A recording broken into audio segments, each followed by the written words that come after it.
More important हा budget जो आहे देशासाठी असणार. भलेही आपल्या बाहेर काही होत असेल तर देशाला काय महत्वाचं आहे त्या हिशोबाने असेल. ग्रोथ तर डेफिनेटली असणार. एक तर इन्फ्रास्ट्रक्चरवर जोर दिला जाईल. AI, digital technology.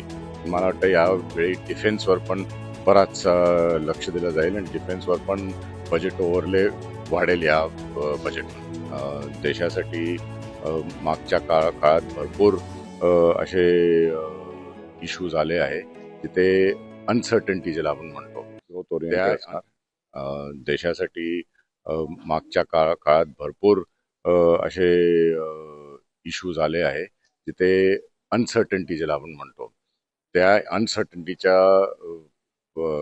सामोराला कसा देश जाऊ शकेल.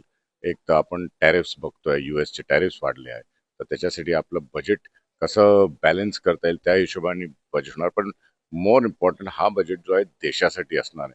भलेही आपल्या बाहेर काही होत असेल तर देशाला काय महत्वाचं आहे त्या हिशोबाने असेल. ग्रोथ तर डेफिनेटली असणार. एक तर इन्फ्रास्ट्रक्चरवर जोर दिला जाईल. AI, digital technology. मला वाटतं यावेळी डिफेन्सवर पण बराच लक्ष दिलं जाईल आणि डिफेन्सवर पण बजेट ओव्हरले वाढेल या बजेटमध्ये.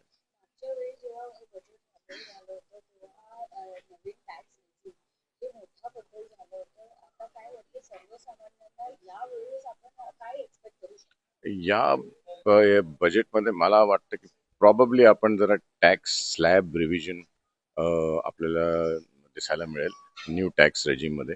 आणि बहुतेक कॅपिटल गेन्समध्ये थोडं स्ट्रीमलाइनिंग होईल. पण न्यू टॅक्स रेजिम जर प्रोत्साहित करायचं असेल तर बहुतेक टॅक्स स्लॅब्समध्ये काहीतरी ते अडजस्टमेंट्स करतील.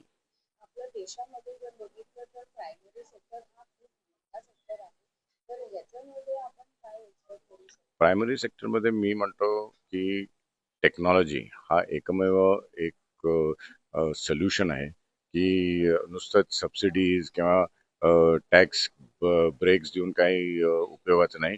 आपण त्याचं किती जास्ती वाढ करू शकतो ते टेक्नॉलॉजीज होणार. आता आपल्याला दिसून येत आहे की AI एवढं प्रमाणे वाढत आहे की जर आपण सामोरं नाही गेलं किंवा त्याच्यावर आपण कॉन्सन्ट्रेट नाही केलं तर नुसतंच प्रायमरी सेक्टरवर सबसिडीज किंवा नुसतं बजेट कट्स देऊन ते ग्रो होणार नाही आहे. आपल्याला त्याच्यावर टेक्नॉलॉजी इन्व्हेस्टमेंट करावीच लागणार.